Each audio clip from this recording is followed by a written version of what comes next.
Welcome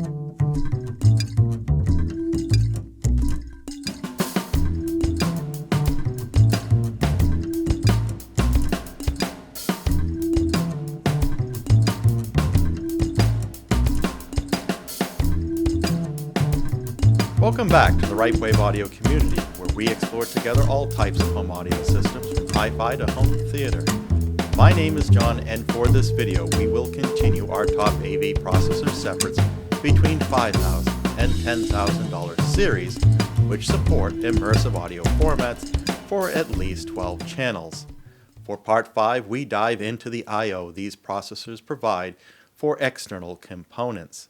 If you missed part 1, where we outline the main criteria for channels, format support, and room calibration, or part 2, where we examine the DACs these processors utilize, or part 3, where we describe the connectivity from Ethernet to Internet streaming features, or part 4, where we explored the physical aspects, I have provided the links for your convenience in the description. For those that viewed the other parts of this series, you are aware that we are researching AV processors so Ripewave Audio can make a more educated decision when we replace our 5.1 channel Sony TA-E9000ES processor with a new Immersive processor. We selected a list of processors to examine from a filtered down set of 160 models, 27 brands, from the Ripewave Audio database by setting the criteria for models which are still actively promoted on the brand websites between $5,000 and $10,000, processor separates, non-receivers, and immersive. The pool of candidates dropped to 8 models from 7 brands: Acurus, Anthem, AudioControl, JBL Synthesis, Lygndorf, McIntosh, and NAD. With the focus of part 1 on the number of channels, formats, and supported room calibration software, the Anthem AVM 90 came out as the first round pick. In part 2, the DACs, we selected the Acurus Muse for that processor's overall 110 dB signal-to-noise ratio, use of differential circuitry for 4 of the channels. In part 3, the Anthem AVM 90 was selected again for its support of eARC, Dolby Vision, IMAX and Enhance, lots of claimed integration support, and ecosystems. In the last video, part 4, it was called a draw, with each processor having its own audience and merits, albeit we have flagged a few characteristics such as headphone jacks and volume knobs that could influence our final decision. We have a couple of updates from last week. Bo was so kind to locate an inside shot of the Lyngdorf MP-40, which the MP-40 was derived from. As a result, we can now provide this slide revealing the board layout and power supply, which we assume is pretty close to the MP-40. The power supply appears to be a switch mode supply, as suspected. Bo also provided the Lygndorf announcement from June of 2020 stating that they are working on an 8K ready HDMI 2.1 board. However, I have yet to find any update regarding its release date. Sebastian reports that the NAD M17v2i does support eARC, but cannot output eARC. Now, we still need to explore further before we can update our slides and content. But thanks, Sebastian, for pointing that out, as we have not found a resource where NAD makes that eARC support clear. We define I/O as the physical connections, inputs and outputs to a processor, which either receive signals from source components or send signals to output devices such as television, speakers, and headphones. They can also be for wired connections that support integration such as triggers, infrared, and other protocols. While we cover the general speaker counts in part 1, we will cover how the processor provides physical connections which send the signal out for final amplification. We are once again using an infographic to depict a lot of I/O details. For an explanation of how to read these processing and speaker layout graphics, you can go back to part 5 of the AV Processors under $5,000 series. Now, let's explore what each model supports for I/O. We will move up in the channel count as we go along. Therefore, we will start with a quick review of the processor we are replacing. The Sony TA-E9000ES. Now, with the advent of multi-channel Super Audio CDs, the lack of a 5.1 input became a major limitation for this processor. The later introduced companion piece, the TA-P9000ES, became a workaround and provided an analog output path.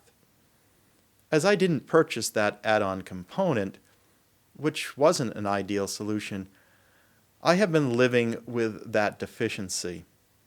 As the TA-E9000ES also is from the pre-HDMI era, I have been using my TV for all video switching lately, but I am now at capacity with the TV, and it's time to finally modernize with a new processor that can support all the HDMI inputs and the newer formats. A multi-channel analog input is less necessary nowadays, as HDMI can deliver those signals for decoding and conversion to analog within the processor. One feature this older model has that is not common today is a full 1/4 inch 3.5mm headphone jack in the front. The other uncommon feature today is a switched outlet on the back. Of course, I care less about that one. In this review, we will only see one model with that support. Now, on to the future. The NAD M17v2i employs NAD's Modular Design Construction, MDC, architecture, which has been around since 2006. That architecture enables the owner to swap out boards with more modern circuitry and I/O configurations. Now, I'll note that there are other brands like Acurus that also allow for updates in the field, just done a little differently. 2 of the MDC modules are included in this model. The AM17 audio module with digital audio inputs and outputs for 4 additional surround channels. The M17 was originally released as a 7.1 processor. It was this board that makes this incarnation an 11.1 processor. The VM300 board upgraded the M17 to HDMI 2.0b and also provides network connectivity for their BlueOS ecosystem. Despite having legacy support for component and composite video, the M17 does not provide any multi-channel input. We will only see one model in this group with that capability. Like all models presented here, the M17v2i provides XLR balanced outputs, but only for 8 out of the 12 channels. The MDC module, which added the other 4 channels, only provides as unbalanced outputs and reveals that even with an upgradable hardware architecture, there can be limitations. We believe that NAD will soon need to consider a new model or devise a clever way to add more balanced outputs, perhaps by removing the legacy video section to make the necessary room. There is also ample analog inputs, 6 in total, but none are balanced. The 3 analog stereo outputs is also a high count in today's market. Another sign that NAD accommodates the past is the inclusion of a switch power outlet, the only one in this series. The fully digital and light I/O mix of the Lyngdorf MP-40 is similar to that which we saw with McIntosh's entry-level processor, the MX100. In this case, the MP-40 drops an HDMI input and only provides 3 versus 4, which was in the MX100. What the MP-40 gains over the MX100 is more digital inputs, 3 coax and 4 toslink versus 2 and 2 with the MX100. Plus, there is an AES EBU input, the only model in this grouping to include such an input. Another deviation from the MX100 is the 4 auxiliary output channels.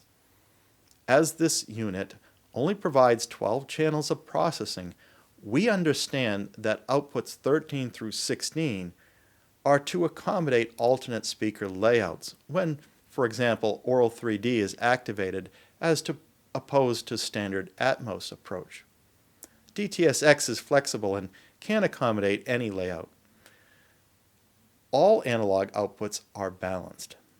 Like the MX100, there is a microphone input to support calibration, in this case, room perfect, but this model provides it as an XLR input.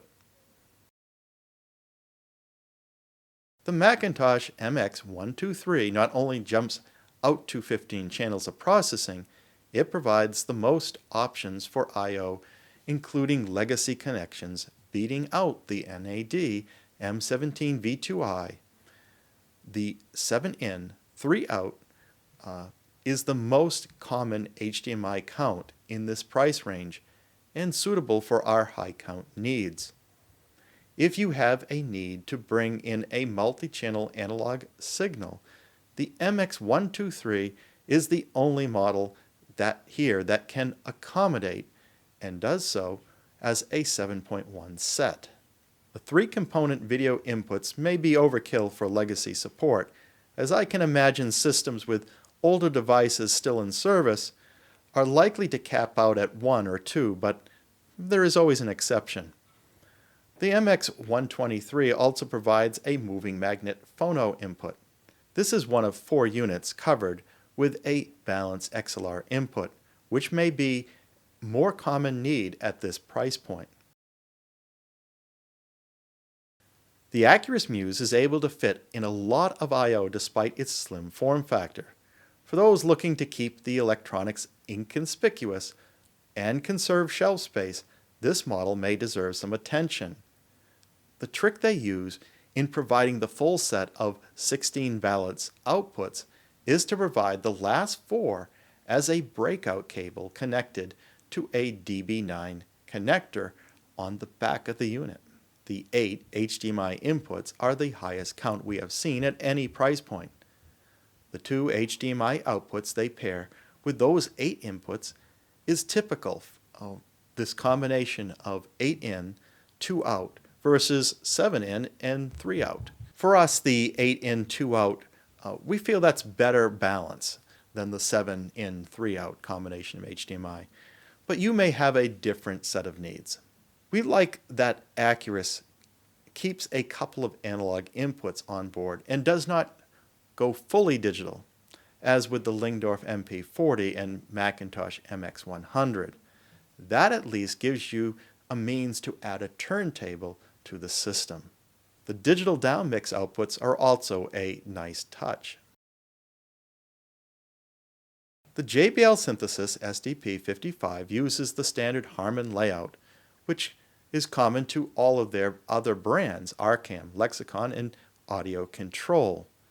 The SDP-55 provides both balanced and unbalanced channel outputs for all 16 channels it processes. We like that Harman provides more coax inputs, 4, than toslink inputs, 2, as we prefer coax when given the choice. Having a digital output is also a nice to have. The 6 analog inputs is more than enough to support the past. The Harman models are the only processors in this series that include an FM AM tuner, and that is something we welcome, as tuner separates are hard to come by today, so adding a tuner separate is something we prefer to avoid. The AudioControl X7 and X9 are identical from the I/O perspective. Both are 16 channels like the JBL Synthesis SDP-55, and mirror that processor's I/O with one addition.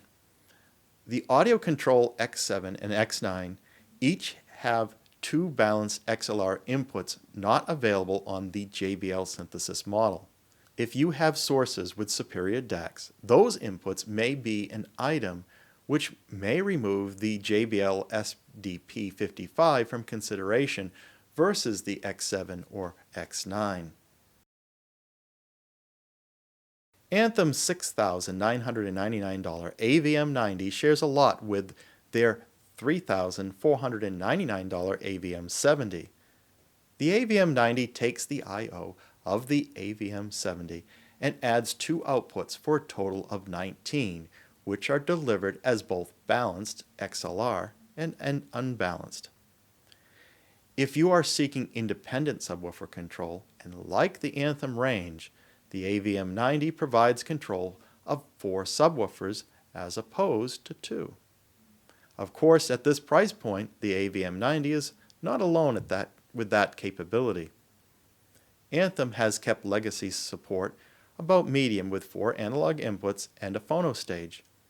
eARC is supported, and there is a 1/4-inch headphone jack, but no FM/AM tuner. Now let's take a look at all the models together in a table view. As with the sub $5,000 series, we have models starting at 12 channels. Once again, Anthem tops out the count, but this time the top end moves from 17 to 19 channels. In the prior series, the Marantz AV7706 had the widest range of support. While the Marantz doesn't play above $5,000, this time it is no surprise that the McIntosh MX123, which is based on Marantz components, does the same.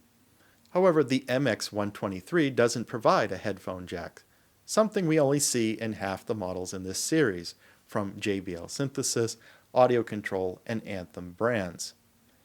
If you want an FM/AM tuner, you will only find on the JBL Synthesis and AudioControl models. So you may need to purchase a Project Tuner Box S for around $165 if that is a feature you are seeking. All models support Ethernet, removable IEC power cords, and USB inputs. Turning to the I/O summary table, we see that eARC is only supported on half the models, but we understand that Acurus has one in development, and it also sounds from the feedback that we got that Lygndorf is not far behind either. The Lyngdorf MP-40 is the only model which we feel doesn't provide enough I/O with only 3 HDMI inputs and 1 output, and no analog whatsoever. It is like the McIntosh MX100, and that does not meet our input criteria. If you want XLR inputs, your choices are McIntosh, Acurus, and AudioControl. AudioControl is the first from either series to provide 2 balanced inputs, which is nice to see. The Harman models provide the most SPDIF connections at 4 coax, 2 toslink ins, and 1 toslink out. The Acurus Muse uniquely has a coax output, which is also nice to see. While the Lygndorf falls short on our I/O criteria, we will point out that the MP-40 is the only model to provide an AES EBU input. As we don't have a current need for that input, typically found only on high-end transports and pro audio gear, it is not a feature that will drive our decision. From the prior series, the only models are from Emotiva and Monoprice, which have a single AES EBU digital input. We also noted earlier that Ripewave Audio has no need for legacy video support, but if you do, you will have to stay with the NAD M17v2i or the McIntosh MX123. You will find triggers and other integration options on other models. Some of the conclusions are the same as with the under $5,000 models. If a model does not have sufficient I/O, it could be a deal breaker. It is certainly nicer if you can directly connect all your sources into a processor without needing to use some sort of external switcher or converter box. In some cases, it does make sense. Ripewave Audio has been looking at external phono preamps, perhaps a good topic for future content. With only 3 HDMI inputs and no analog inputs, the Lyngdorf MP-40 will not satisfy our current or future needs and won't be a good choice. The 7.1 multi-channel input of the McIntosh MX123 is a nice to have, but not needed in our case. Our intent is to let the processor handle all multi-channel decoding. We are also okay that some models only provide balanced outputs. You can always use an XLR to RCA cable if your amplifier doesn't have balanced inputs. We would like to see NAD providing balanced outputs for the last 4, and they are on the low side of channel count anyways. For this round, we are selecting Harman products for the first time, specifically AudioControl models, which offer slightly more than the JBL Synthesis counterparts. For the following reasons: there is a 1/4-inch headphone jack, there is a built-in AM/FM tuner, there is sufficient HDMI, 7 in and 3 out. There is ample digital inputs and outputs, 4 coax in, 2 toslink in, and 1 toslink out. There are 6 analog inputs and 2 more additional analog inputs which are XLR balanced. If I ever need balanced in, it's nice to know that I have something to plug it into. If you are in the market for an AV processor, what I/O is important to you? Do you have a lot of legacy sources to connect? Do you have AES EBU inputs? Is that important to you? That feedback would be useful to the Ripewave Audio community. Furthermore, if you enjoyed this video and are interested in enhancing your audio experience, please like and subscribe to this Ripewave Audio community, and be sure to select the bell icon so you'll be notified as soon as the next video is posted. Until then, keep evolving your audio experience.